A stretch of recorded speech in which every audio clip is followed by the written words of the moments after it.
Welcome to episode 13 of Monday Talks with Marshall. Alright, guys, so this episode will be a little different. It was going to be another story time, but today I'm going to actually explain to y'all what is my true disability and how it affects my everyday life.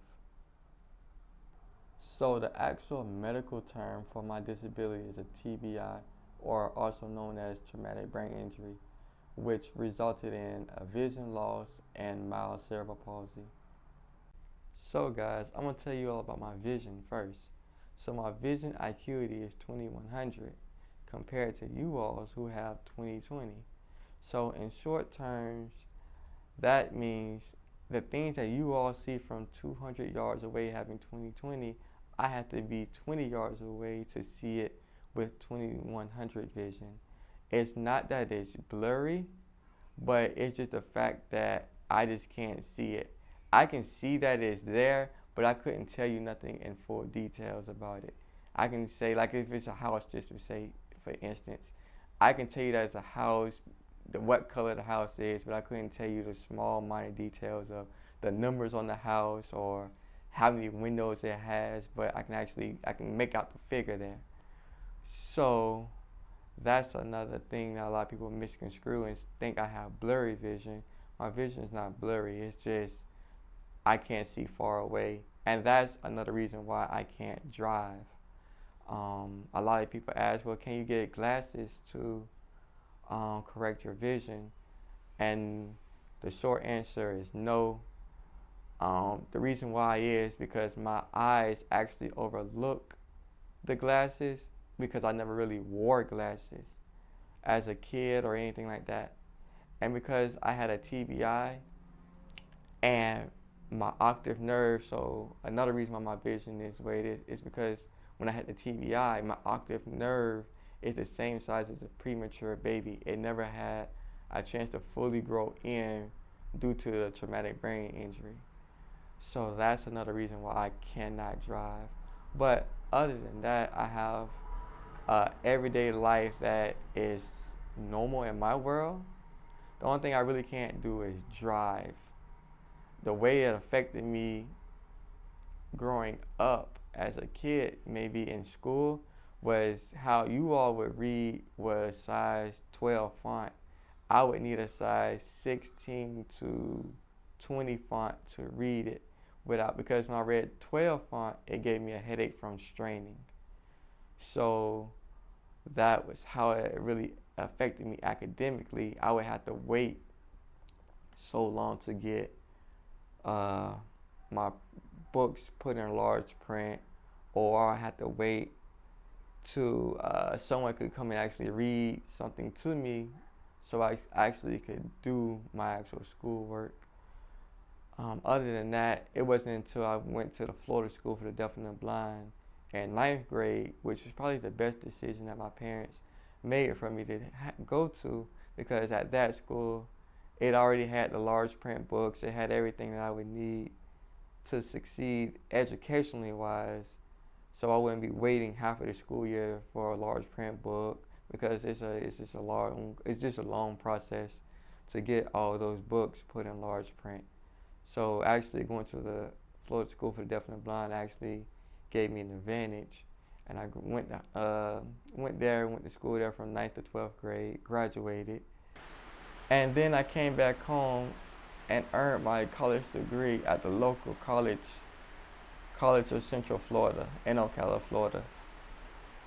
And most recently this year, I became a certified personal trainer in weightlifting, kickboxing, nutrition, aerobics.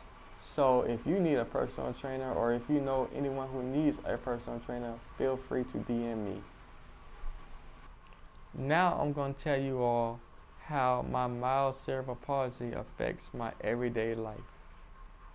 So basically what cerebral palsy is a nervous condition that affects your muscles. So the way it affects me is it limits my muscle strength and it limits my muscle mobility in a sense. My range of motions, better at. So weightlifting for me was another way of strengthening my body to overcome my mild CP, because I would never just give into it. So my way of beating it, knowing I can't never get rid of it, was to say, hey, I'm gonna get rid of you by, or make you disappear, in a sense of, through weightlifting. So in my case, weightlifting has truly helped me out in a sense of my every day-to-day movement and daily life. So with that being said, before I got into weightlifting, I would drag my feet on the ground. I would trip over my feet due to the CP kind of beating me up, in a sense, due to lack of strength throughout my muscles. So when I became of high school age and started getting into sports, that's when I was introduced to weightlifting. Nothing really too major. I was more like body weight exercise, push-ups, air squats, sit-ups, or those type of things, you know. And then when I got out of high school and I went to college, that's when I became into this gym person that you all know today. And it was more of not for the looks. A lot of people say, oh, I want to work out to look good or feel good. I literally started lifting weights to help my disability and actually beat my disability, in a sense, if that makes sense to you all. Because the Marshall you see today, if he didn't make that decision back in the day to say he was going to beat his disability, you might not see me today doing the things that I do. Outside of track and field, I am so much more than that. So I just want to say to anyone who has mild cerebral palsy or who has a vision problem, embrace it, be yourself, and life is a great place. Just because you have a disability doesn't mean you can't be quote unquote normal or yourself. Just embrace it and be yourself, and trust me, I'll be watching for the next generation. And I really do it to show you all that you can have confidence in yourself.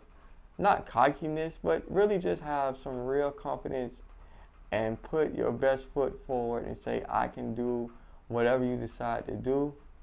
And really come back and look at these videos and be like, hey, that guy had a big role in my confidence, and he really showed me, hey, I could do this if I put my mind to it. And that's what I really want to get from these videos. That's what I really want to show you all, that, hey, if you put your mind to something, that you really can do it. Okay, guys, this is going to conclude this week's episode of Monday Talks with Marshall. I truly appreciate you all for tuning in, liking, and commenting on all the videos so far. Remember, if you want to watch it early, it will be uploaded to my YouTube channel, Marshall Zachary. And then if you can't get over to YouTube and watch it, remember, it'll be uploaded on Monday, 5 p.m. Eastern Time on TikTok, Facebook, and Instagram.